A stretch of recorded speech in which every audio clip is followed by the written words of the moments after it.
My guest tonight is Joaquin Hagopian.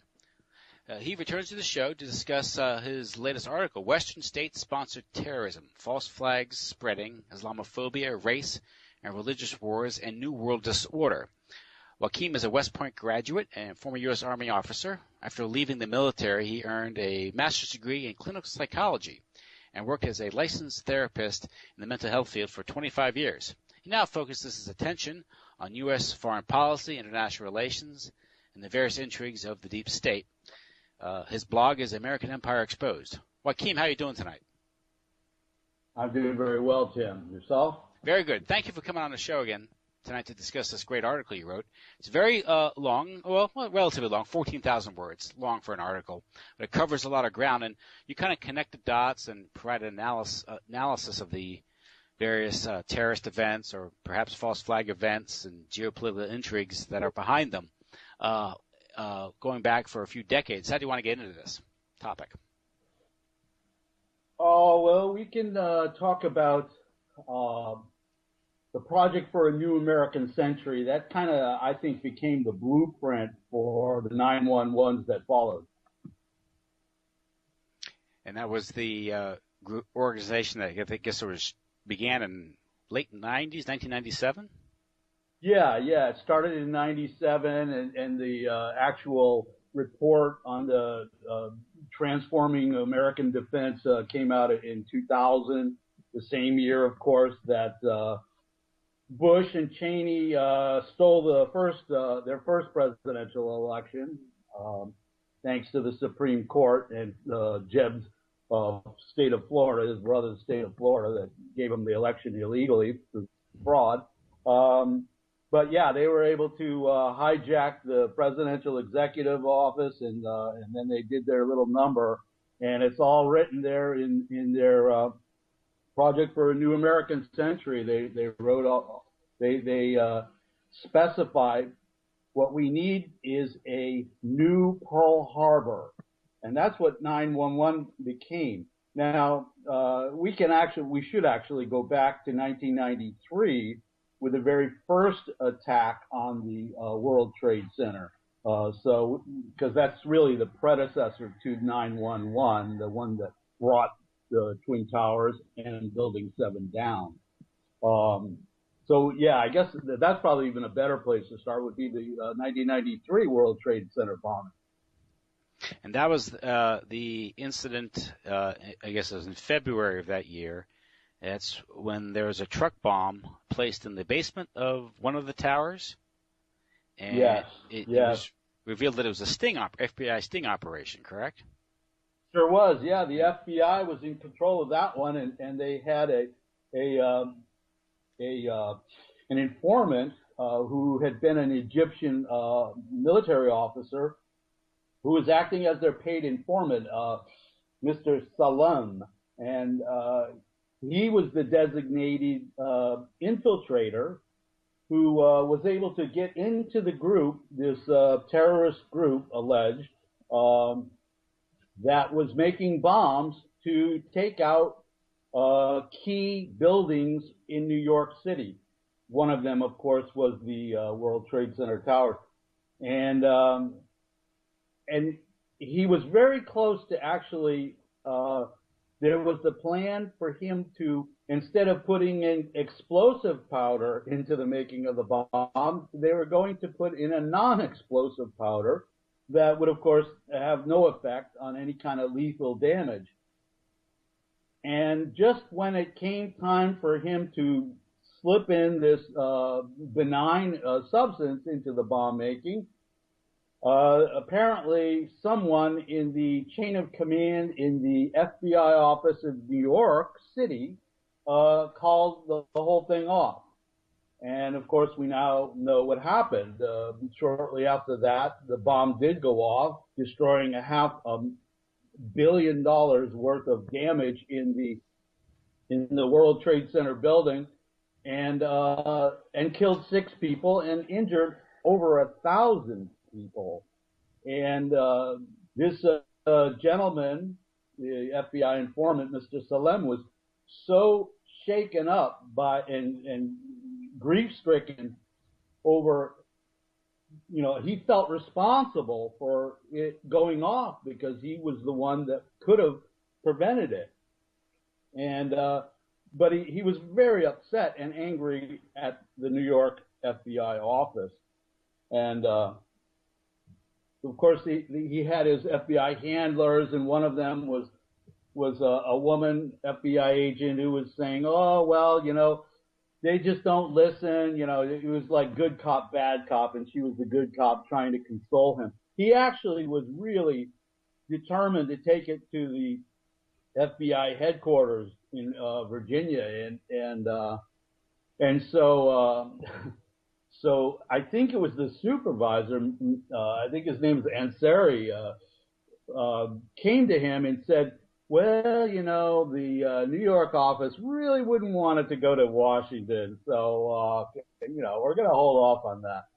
And so yeah. What it did, though, is because we know that it was involved centralized command. And something as major as this, of course, would have to be run by the top echelons of power in Washington, which include, of course, not only the headquarters of the FBI, but of course the President of the United States, of course. The President of the United States, 1 month removed, he left in January of '93, was none other than ex-CIA director and, the globalist of all globalists, outside of maybe Kissinger, was George H.W. Bush, 1 month removed from presidential office. So the whole sting operation was under his command. And so, yeah, he had everything to do with it, just like he had his part in the whole 9/11 and the Iraq war and all of the rest. So, yeah, that was the first one, and they got away with that because outside of an obscure article that was noticed by a few people, but not enough, obviously, on October 28th of 1993, New York Times, mainstream media, actually ran an article explaining that it was in fact an FBI sting operation that didn't go forward, and they quoted Mr. Salam in that article, and so yeah, it came out, but then of course it didn't really make any kind of impact for any kind of follow through. There was another one, and in all of these false flag operations, there's always insiders who are basically terrorists, but they're allowed to go scot-free because they're insiders. They work with the government, and therefore they want the ones that are closest to the government sources to be free and away from any kind of further recrimination or further questioning, further interrogation. So there was actually another terrorist involved who was able to go back to Iraq. Eventually, Saddam smartly put him in prison. A terrorist belongs in prison, and 60 Minutes was able to actually do an interview, and this is like I think in 2000, just before 9/11, and 60 Minutes did an interview, and they called it "The One Who Got Away." And it turns out that this guy was part of that sting operation. And then there's a quote in there saying, "But he was so cooperative and handed over so many names and addresses that we let him go." I mean, this is how our government operates. They will, work with terrorists. They'll have their patsies, who are the ones that are, of course, blamed, but they're almost always dead after the so-called terrorist acts, and dead man can't talk. So that's their whole basis. And then they let other ones go because they're too close to the government, and of course the government wants to distance itself after every false flag to silence any kind of truth coming out about the government's involvement, and in fact, the government is behind all of them. And so, that was a sad run-up to the big 9/11, where they actually did destroy the World Trade Center and Building 7 as well. And of course, in the 1993 case, the FBI took credit for cracking the case that in a plot that it itself had cooked up. Yeah, they were able to hone in real fast on those culprits, and within a year, actually, they were tried and convicted, and they were given all this kind of accolades. Oh, such great work! Yeah, you're the insider that did it, so you better know about it. And despite being complicit in the attack, no FBI agent was ever held responsible, indicted, much less even demoted for their involvement in it. In fact, they were probably promoted. Right. Yep. So, yep. In the article, you cite, going to motive here, I think you quote Ted Gunderson, the late FBI agent. Yeah, he that believes, renegade. Yeah. There's still some question what his role in all this is, but that's a whole other podcast, I think. Yeah. But he's surrounded by some controversy. But go ahead. Yeah, well, because involved in COINTELPRO and all that stuff. You can always wonder. But I guess he was the former director of the LA FBI field office. But he believed that the CIA and FBI are ultimately responsible for most terrorist attacks. But in the article, you say that in the 1980s, a DOJ attorney told him that anti-terrorism legislation would have to pass, but more people would have to die. People will have to be killed for this to pass.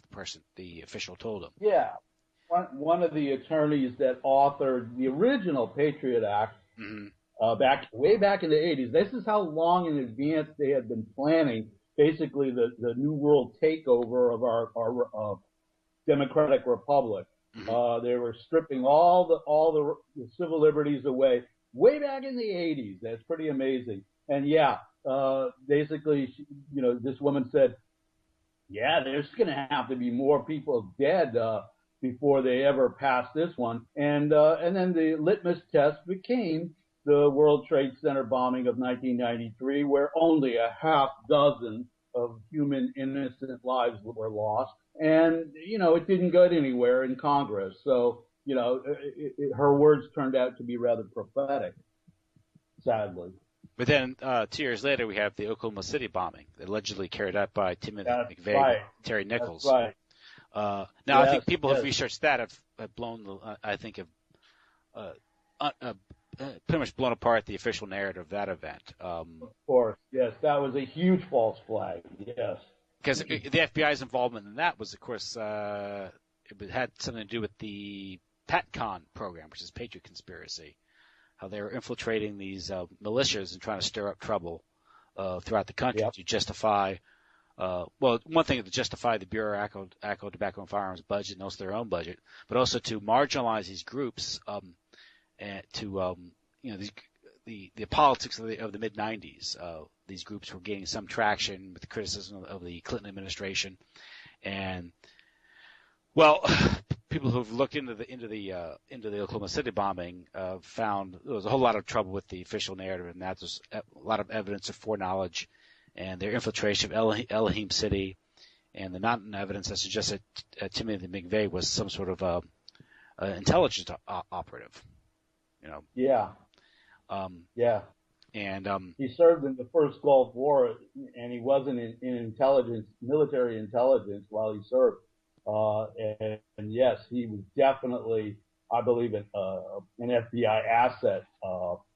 CIA, FBI. He in very, very, very deep. And also was the second guy that got away too. Yeah, the John Doe number 2, which they put an APB for, and just kind of disappeared down the memory hole. The fact that none of the videotapes that they had on Timothy McVeigh were used in his trial, because apparently there's some question whether it was he that rented the truck, and there's also the involvement of Straussmeyer, the German and Western intelligence asset. Yep. And so this was some sort of COINTELPRO operation, much like 1993. It looks like it was instigated, and one of these typical FBI sting operations that we've come to know and love in recent years that are that Trevor Aronson writes about in the Terror Factory, and that's what it appears to would have occurred there. But then that was sort of a strategy of tension there, where that was the pretense to get a domestic anti-terrorism law passed. Yeah. What we have here is like we have the government has reined in on two major target populations. Obviously, this article I wrote is focused on the one, which is the Muslim. So it's a war on Muslim or Islam using patsies that are paid assets most often, I believe, of the intelligence forces. And then the other target population, of course, is homegrown domestic terrorism. And so they're going after, and that umbrage includes dissidents. You don't even have to be a plotter of some kind of terrorist act. All you have to do to be labeled in that big umbrella is be a dissident, disagree with the deep state, and you are being criminalized as a potential terrorist. And so we've seen this process unfold, particularly since 9/11. But and in recent years, you know they have interviews with the domestic Homeland Security secretaries, and they're all hyping it up. They're all saying, "Oh yeah, these domestic terrorists are more of a threat and danger to us Americans than those Muslim terrorists." I mean, they're you know, and it's obvious what they're doing. They've created and financed, trained, and blah blah blah blah blah blah the Muslim terrorists for a long time. So they're not going to out them and say, yeah, they're the bad guy, because they're basically paid allies, mercenary, proxy war mercenaries. So they're using them for, you know, an instrument of chaos around the world for destabilizing the entire world, basically. And meanwhile, they declare war on anybody who disagrees with the totalitarian regime tactics and declare them as potential homegrown terrorists, so they can all be locked up too. You know, so they basically, you know, make sure that they falsely accuse the two populations that unfortunately a lot of people don't get it. And sure, there are a few, probably a handful of you know, hardcore militia types that are so anti-government that they got their guns and they're ready for the battle and the whole bit. But you know, they so overplay it and over-exaggerate, you know, to make sure that they're able to, you know, convince the American population that their lives are in peril and therefore we need more security. Like more security actually gets the results, because all we've seen with more surveillance and more authority in them to strip away all our rights is more acts of terrorism that they themselves do. So, you know, it's not working, obviously, and it's not working by design. But go ahead, Tim. Yeah, you had a quote here by former CIA officer David Steele. He had this said during an interview regarding false flag events. Yeah, actually, I have to correct that. His name is Robert David Steele. For some reason, my source only said David Steele, but his name is Robert David Steele. Yeah. And he was a 20-year military career, Marine Corps military intelligence officer and CIA officer. He says most terrorists are false flag terrorists, or are created by our own security services. In the United States, every single terrorist incident we have had has been a false flag, or has been an informant pushed on by the FBI. In fact, we now have citizens taking out restraining orders against FBI informants that are trying to incite terrorism. We've become a lunatic asylum, and that's what's happening. They get, you know, they aggressively recruit these people with money, blandishments, or even threats to get them involved in these supposed plots. The moment they can, you know, get them to do something or get some sort of pretext for an arrest, they arrest the person and make a big show of it in the media. Yeah. Yeah. And inevitably, it's always it was aspirational, not operational. So, as they always say about these attacks, so then because they never demonstrated real capacity for these people to carry out any attacks, So Right. they set them up. These people, whether it's at a mosque or these marginalized individuals, they have no money or something, they can get them arrested. And they did, it's not just Muslims. They arrested that guy in Ohio last year. Yeah. Yeah, he's one of these homegrown terrorists, I guess, that they talk about all the time. Right. But in the article, Yeah, you talked it's about. interesting Sorry, that they take a CIA career guy and then the FBI director of the Dallas and New York and LA offices, both longtime career men in their respective intelligence fields, and they both are basically saying all these jobs are inside jobs by our own government committing these terrible false flag acts of terrorism. So I mean, to me, that's pretty strong evidence right there. Never mind looking at each case and see all the holes and the discrepancies from the official dialogue and the official narrative. And the sad thing is that the judicial system, the courts, don't look at these cases and throw them out. They actually convict these poor people, throw them in prison for 20, 30 years. Right. In most of these cases. The judiciary has really dropped the ball, but then again, the judiciary is just part of the government, so what can you expect, really? So, right. But in the article, you mentioned going back to the World Trade Center in 1993, you mentioned Oklahoma City, but you also had the Balkan Wars in the 90s and the use of Al Qaeda as a proxy force in the 90s, and that served a lot of function there. How they destabilized the Balkans, particularly Yugoslavia, in the early 90s, the mid 90s, and that culminated in the 1999 war. But throughout that process, you had whether you had Al Qaeda forces or jihadist forces being recruited to fight that war on behalf of, Kosovo was breaking away from Serbia. Yeah. And I think it's really important for Americans to realize how many years that our U.S. government has been employing Al Qaeda / ISIS or Daesh, whatever you want to call them. But they've been employing terrorists for many, many decades. It's now almost 4 decades long where we have created and employed on an ongoing basis every single decade since basically 1979 was the official term with Brzezinski and, Vice President to be H.W. Bush. They brought in Al Qaeda and Osama bin Laden to fight Russia, the Soviets, in Afghanistan, the graveyard of empires, and it was successful there. And then they continued it in the next decade in the Balkans to balkanize, break up from this major country called Yugoslavia that wasn't cooperating with the totalitarian push of our foreign policy.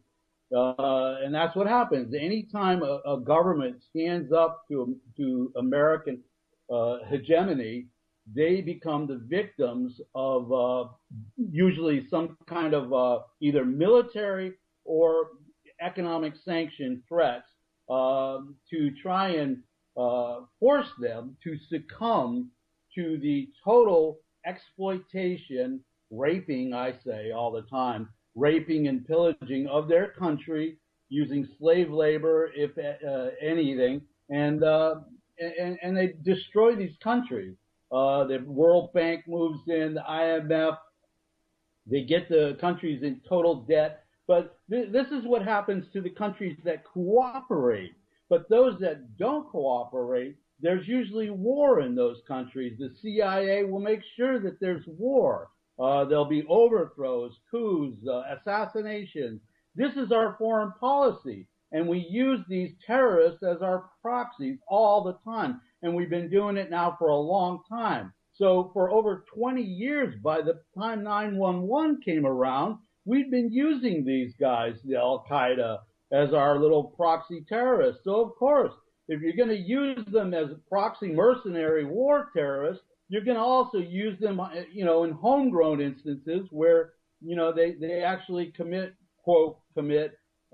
acts of terrorism on U.S. soil. So that's what, in fact, happened with the 9/11 situation. And again, in 1993, where we were using them then, too. Mm-hmm. And regarding Afghanistan, that was Brzezinski's plan in the summer of 1979, I believe early July of 1979, when he submitted the plan to Jimmy Carter to support Mujahideen or Islamic radicals in Afghanistan to lure the Soviet Union into a full-scale invasion. That's right. And so the narrative that many people thought was the Soviet Union, hungry for global conquest, rolled into Afghanistan on its way to Paris, I guess, or something. The Persian Gulf, maybe. Of course, that became the pretext for CENTCOM, right? And the Joint Rapid Reaction Force. So the whole justification for the Rapid Reaction Force was based on a provocation orchestrated by Brzezinski, the Trilateral Commission CFR guy, Rockefeller. Errand boy. Yeah, he was a Rockefeller man. Yeah. Yeah. So much of, and of course there was a Rapid Reaction Force, which I guess would eventually become CENTCOM, I guess. And over there in the Persian Gulf. So again, it's one of these. It was all based on a false narrative, lies. The invasion was, one thing was to give the Soviet Union their own Vietnam, this destabilized the Soviet Union, and you've had efforts in the Caucasus and the Chechnya region with the CIA inciting, creating all types of trouble. Right. Of course, the CIA is their agenda is to use the native population as terrorists to stir up trouble everywhere around the globe. I mean, that is their agenda. And if you want to go beyond that and look at every single war that America's ever fought, the false flag premise is always there. In every single war, it's a triggered, pre-planned event to get into war, and they always use false excuses to do it. And if you do your history, you find out every single war is a false flag event, just like every single act of terrorism is a false flag event. They're all orchestrated, pre-planned events by Western government, i.e., U.S. empire. Mm-hmm. Yeah, I was just was listening to a podcast talking about the troubles in Ireland and how most of the IRA attacks were British intelligence and military. That's right. And vice versa. It was at that level, they just wanted the troubles.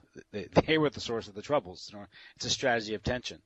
And just now it's coming out. MI6, the CIA, and of course, Israel's Mossad. Mm-hmm. Those are the unholy trinity of intelligence forces that have just done their dirty deeds around the globe. It's just horrible what they've done.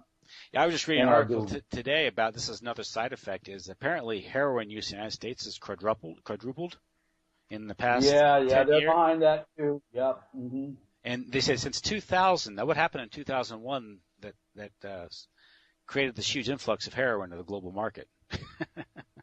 Yeah, right. We wanted to go after Afghanistan from the beginning, even long before 9/11. And what was coming out of? Of course, everybody knows about that. That little memo that our Wesley Clark got a hold of. Yeah. Take down 7 nations in 5 years. That was also part of the Project for the New American Century. Neocon clan put together that little plan to take down all those countries. Of course, Afghanistan and Syria and Somalia and Iraq, let's see, I think Sudan was one of them. They've gotten every single one except Syria and Iran, basically. They're still left on that list. And they're still in the crosshairs. The American government has not given up on getting rid of Assad, that's for sure. Mm-hmm. Now, a thread you always see in this, I mentioned the heroin trafficking. Of course, in Vietnam, what was coming out of Vietnam? That's right. And that did the same thing there. Yes. Yeah, the Golden Triangle, and of course, in the Central American wars, you had cocaine being shipped into the United States, particularly the South Central LA, and that's a whole other story with the Gary Webb and Ricky Ross and A lot of that money there, the money that was sold cocaine funneled back to the Contras at the same time, and also destabilized, much of the black community in the United States. And it's oddly enough, get them hooked on the drugs. Yep. Yeah, and then a lot of the money was funneled, was financed these rap recording companies like Death Row, which was used to further destabilize the communities. It really is an octopus when you're looking at this stuff, and a tangled web when you're looking at all the connections. But it's fascinating and very disturbing. So we have that occurring but going way as far back as 1979, with stirring up a few Muslims, as Brzezinski called it, in that interview with the French newspaper. He said it was worth it.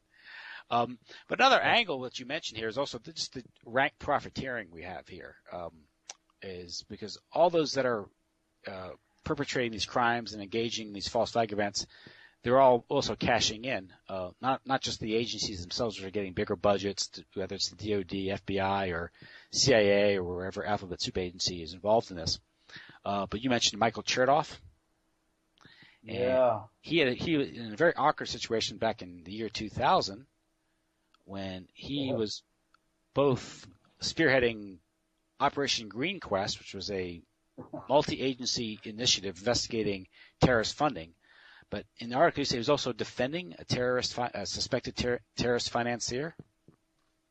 Yeah, very notorious arms dealer who supplied the terrorists, Osama and company, the Al-Qaeda. Mm-hmm. He defended him, got him off, and at the same time was heading this agency that was trying to find out how they fund these terrorists, and let's crack down on these sources here of the funding of terrorists, when the biggest funder of terrorism is the United States government.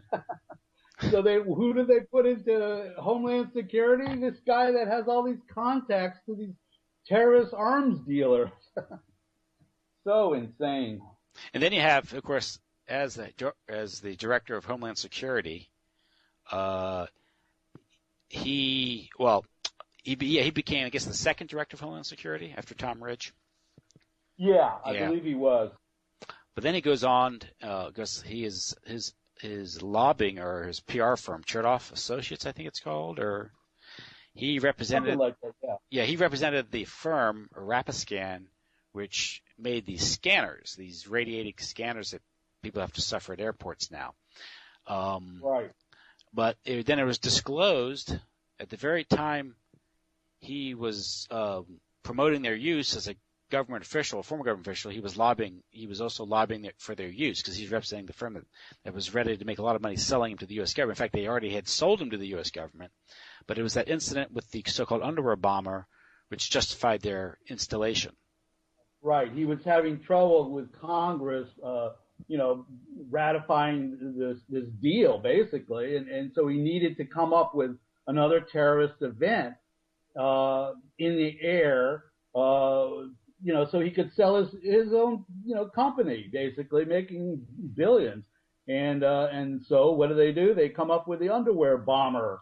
And that was a whole false flag event right there, where the Nigerian, young Nigerian Muslim, was basically planted with fake bomb in his underwear, apparently.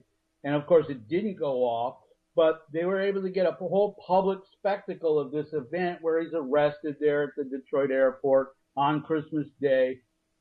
And it turns out that was just a false flag event, so that, they could, heighten up all the fear and the paranoia amongst the, because, since 9/11, there hadn't been any kind of air problem with terrorists in the sky. And so, of course, they wanted to resurrect this whole panic thing.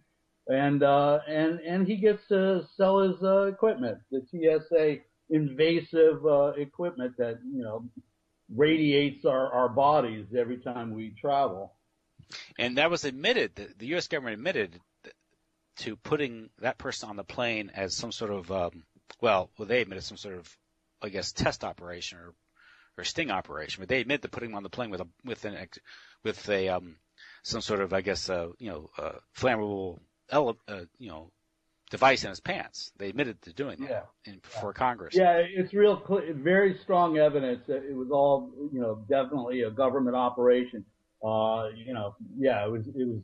I mean, thankfully there was a very astute witness that overheard a conversation with basically his handler at the airport, where the guy didn't even have a passport, and then he was granted access on board the plane, without a passport. It was basically a government operation from the very top. Yeah, that was Kurt Haskell from a lawyer from the That's Detroit right, area. Very brave American attorney. Yes. And if you ever want to look into that particular event, his testimony, and he has his own podcast show, I believe now.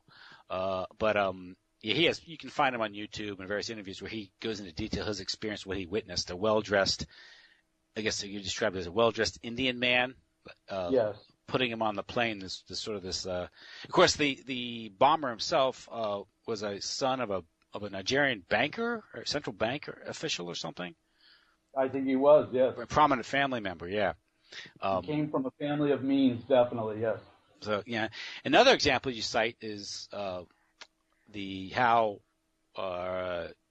Chertoff is now teamed up with Michael Hayden, former NSA director. The NSA director during 9/11. An insider. And they're partners now in their security firm, doing all this highfalutin consulting to the government, making millions and billions. So they're out, stirring up, creating the mess and cashing it. Problem, reaction, solution, I guess. That's right. The cash in on it.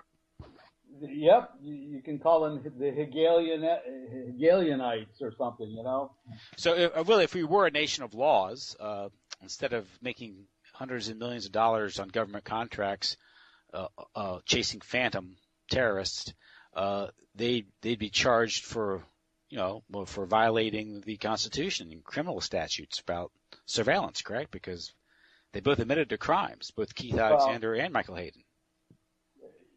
Yeah.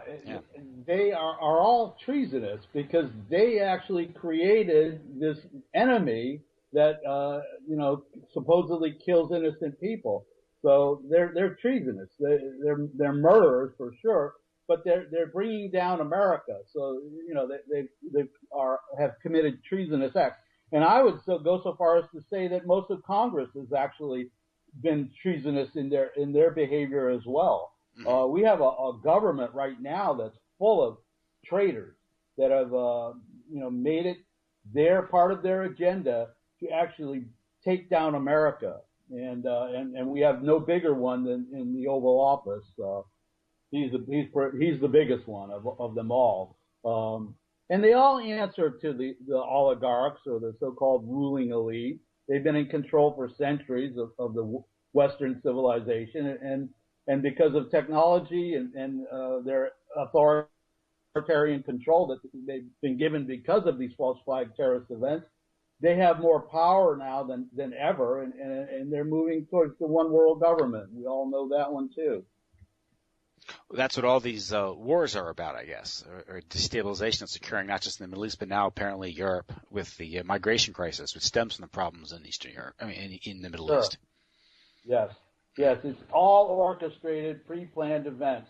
You can bet that every single major event that goes on has been pre-planned. I don't know that if anything natural has occurred, and even here's the crazy thing, even so-called natural events like disasters like hurricanes and things like this, they have these basically Tesla-like pulsar scalar weapons now that actually cause hurricanes and earthquakes and all of this too. So and weather modification and so we don't even, in droughts like in California, so we don't even know, these so-called natural events, we don't even know if they're actually not being caused by the government. In fact, I would venture to say that most of them are actually being caused as well by the government. So, it's pretty insane.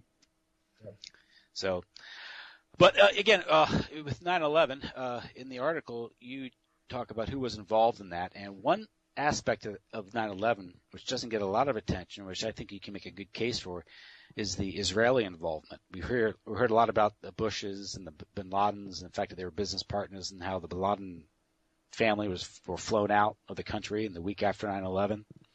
But Right. there's the Mossad connection here, which do you want to get into that a little bit? Sure.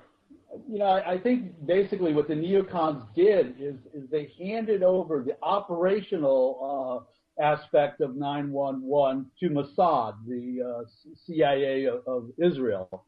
And so they basically, we have all kinds of evidence of, they took out a floor in one of the towers and were busily, this is like, maybe 6 months in advance of 911. They had been busily stockpiling explosives. And of course, we also, the truthers have one thing in common, even though there's a split on actually how those buildings went down and all of that. But the one thing in common is that it was a demolition. I mean, they went down in a demolition form. Now, the actual speculation of whether there was a scalar weapon involved too, to create the dust that Dr. Wood, Judy Wood, her camp basically says. And then there's the architects and engineers that are on the other side saying that the rubble was spread out over a larger area, and it wasn't like, just pure dust vaporized by some kind of scalar weapon, but it was a planned demolition. But anyway, what we have here in the Mossad is that they basically were able to be in charge of the whole operation of taking down the buildings, and so we have these van loads of Mossad agents basically driving away from the scene. Basically, they were in the process of trying to blow up. It was actually a much bigger planned event, that it wasn't going to just include those 3 buildings of the World Trade Center. It was also to blow up the George Washington Bridge, and they were going to be blowing up offices of the CIA, the Holland Tunnel was also involved in this. So thank God that the other planned events didn't get to happen. Actually, we're fortunate in that regard. But yeah, these Mossad agents were actually arrested. There were basically dogs that were able to sniff out their van, and there was evidence that actually there were explosives, residue powder explosives in the van that they were also documented. And yet, mysteriously, after being detained for a very short time, they were allowed to go free. Yeah, you have to wonder about that, because it was from the very top that they were allowed to be, go back to Israel. And then they were on a show bragging about their exploits. Pretty incredible. And then there was another incident, in Pennsylvania, where this is like probably 3 weeks after 9/11, and then these guys were picked up by local police in Pennsylvania, and then they discovered these videos inside their van of the Chicago Sears Tower, and zoom up close-ups of all that. And this is like 3 weeks after the World Trade Center towers went down. So they were held, and all of a sudden, the call to the headquarters in Washington, and they're free. So I mean, over and over, these guys that are part of Mossad, that were the real perpetrators of the actual operational aspect of the blow-ups, they were all allowed to go free. There was actually a group in Fort Leavenworth of 60 military officers, Army officers, who actually came out with a Washington Times article on September 10th of 2001, basically stating, CIA, you really have to watch them. They have the capability of being able to pull off events and make it look like it's the Muslims. And they actually came out with this article on the day before 9/11. And then, their prophetic words, there it is, within 24 hours. They actually did it, 9/11. And, so yeah, there's a whole lot of evidence. There's also evidence that Netanyahu, even before he became president, actually was meeting, and he's so deep in the Mossad and CIA that he actually had made statements that, we need to take down America and through some kind of false flag terrorism. So there's just a lot of evidence that the Israeli connection to 9/11, but a whole bunch of, they have their hand in almost all of it seems. They certainly were very steeped in the 3/11 Madrid train bombings. But yeah, their fingerprints are all over false flag terrorism, along with CIA. By way of deception, right? So. Yes, always. So, but that was, I think you've referenced, that was the Urban Movers. With the van with the emblem of the World Trade Center with a plane driving, apparently, I think. Pretty cryptic there, and you don't have to go too deep to get behind it either. And of course, the famous scene of them at the New Jersey park, jumping up and down, cheers as the buildings fall. Yeah, that's when they did it on Israeli TV that they've been sent to film the event. Yeah. So, foreknowledge. Incredible. Was it Michael Chernoff who got them released? The dancing Israelis? It probably was. I don't know for sure, but it wouldn't certainly. I mean, he has the power, that's for sure. So, yeah. And of course, he's of course one of the many neocon dual citizens that obviously has loyalty to Israel. But the false flag MO with the Israeli intelligence goes even before the founding of Israel with the Stern Gang and the bombing of the King David Hotel. They originally tried to 1954 in Egypt. Yeah, Van Affair, and of course the USS Liberty, which you want to call that a false US, which with U.S. government itself covered up, but more recently, I mean, I was reading Ari Ben Menashe's book, Prophets of War, and he claims the Achille Laura was a Mossad operation. I've heard that too. Yeah, and Victor Ostrovsky, is that the guy who wrote the book? Another Mossad. He claimed that Kalash Jackal was a Mossad asset.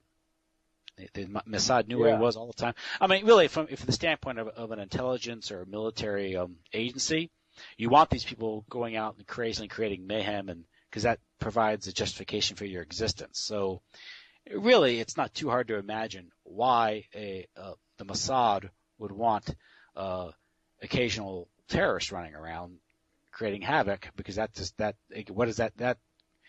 drives people into their camp, which is an old strategy. It's a strategy of tension. Right. And the old, who's got both the motivation and the means, and Israel, they're guilty on all parts. That's for sure. Just the Charlie Hebdo affair. What did Netanyahu say about that?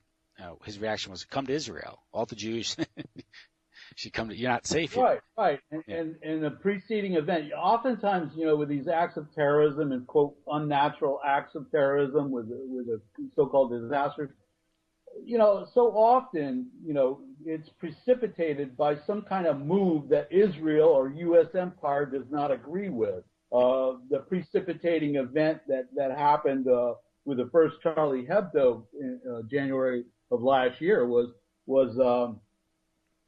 basically France recognizing a Palestinian state. Mm-hmm. We got to do something about that, and of course they were also moving to basically break with America on sanctioning of Russia. The sanctions of Russia have hurt European nations like France and Germany more than they have Putin's Russia. So So that was another thing that pissed the power boys off, Israel and America, was those two things. And then within a month, bam, Hebdo. Yeah. And you had the same. This brings us more recently to the November 13th attacks, and the same type of geopolitical jockeying seems to play here, because those attacks overshadowed what Putin was exposing going on in Syria with ISIS. Correct? That's right. And also, I mean, it's amazing how the timing of these events are so keyed into basically the geopolitical maneuverings that are going on at the time, just prior. You want to look right ahead of the event, and you can figure stuff out real well. And obviously the prevailing trends of the last Paris Hebdo attack, I'm not Hebdo, but Friday the 13th attack, was basically Putin stealing the thunder of Obama and his so-called war on ISIS. Where basically it was a fake war. We're there to protect them. They are our, the U.S. empire's asset, mercenary on the ground. And so, since September of 2014, there was basically a lot of bombing going on, but, the victims of the bombing were basically the infrastructure of Syria, including a lot of civilian casualties lost in that bombing. But the victims were not the so-called terrorists. They were protecting those terrorists. And then all of a sudden, September 28th and 30th, they're at the UN. Putin comes along and he outs Obama and his fake war against terrorism, and then takes charge in Syria at the request of the legitimate president of Syria, Assad, and so he starts taking over and exposing the whole oil, the pirated oil that's going to both Israel as well as Turkey, and of course we've seen the pictures that Russia released of the caravans of thousands of trucks daily moving from Syria right into Turkey, and of course we know how steep Turkey is in ISIS and terrorism as well, and then we have basically the Russian airliner being taken down on near Halloween, at the end of October. 224 people, Russian people, dead suddenly, and they pretty much have discovered that it's more likely that ISIS may have been able to get access to the plane while it was parked docked in the Egyptian airport, and then of course it just so happens that Israel and America were both involved in a military exercise right very close to the Sinai where it went down.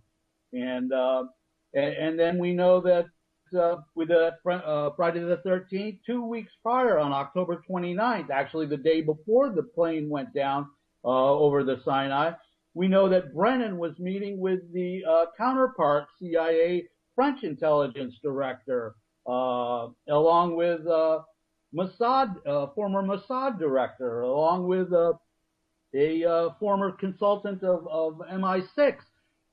So we know that this little conference was going on to basically plan for the Friday the 13th event that happened in Paris 2 weeks just prior to the event.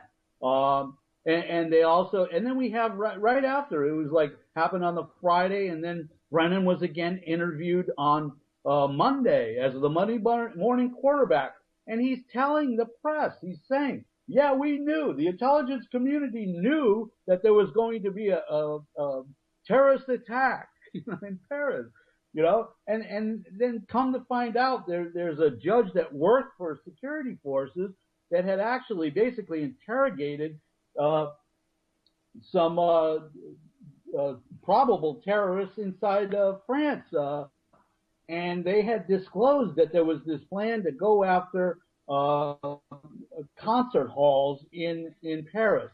So they knew everything that was happening. They allowed that drive-by shooting of all those three restaurants. All those three restaurants in Paris. There was a span of about 11 to 12 minutes of just nonstop shooting as they're driving by all these different restaurants, killing, dozens more people.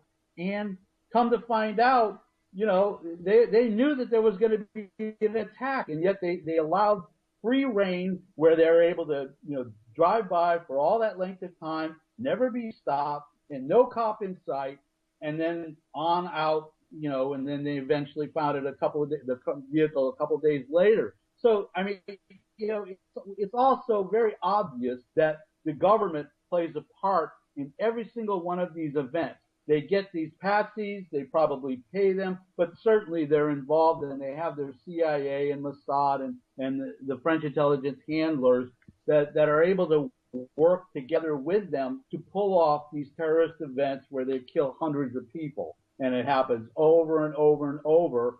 And until the populations of the West realize that it's their own government that is targeting and killing them, murdering them, their own government. They must realize this in order to then take up action to oppose what the government's agenda is, which of course is to strip away all rights, have an authoritarian, totalitarian regime where we have absolutely no legal rights, no representation, and the government can do whatever they want to the people. They can lock them up indefinitely. They can kill them at will. And there's absolutely nothing that the people can do because there's no rule of law outside of total chaos and murder and mayhem that's been authorized by all these terrorist events. So we got to do something before it's too late. That's why I write all these articles, trying to wake the sheeple up. Of course, the mainstream media and the coverage of this, they're complicit in all this because at this point, I think anyone who does the research in these things realizes that the networks, the mainstream media has been totally infiltrated and controlled by the powers that be, the intelligence agencies, because the corporations that run these places are all part of the, I guess you could say part of the oligarchy. So we can't rely on the New York Times, or can't rely on CNN or Fox News or NBC, ABC, or CBS to do any reporting or, God forbid, any real investigating, asking any questions. They're just there to repeat the narrative, as court stenographers. There's 6 oligarchs that control over 90% of all the information and news that's dispersed around the world. So that tells you, it's a very small group of people that are in total control of outflow of information. That's why the internet is so important. And, obviously under martial law conditions, they have their planned agenda to basically take down the internet and make it no longer accessible to the people. Well, we better fight that one too, because without the internet, we won't have any access or source of truth coming to us. We will not have it anymore. Well, listen, we covered a lot of ground. The article I highly recommend. It's, again, Western State-Sponsored Terrorism, False Flag Spreading, Islamophobia, Race, and Religious Wars, and New World Disorder by Joachim Hagopian. Takeaway from this article is that everything is interrelated.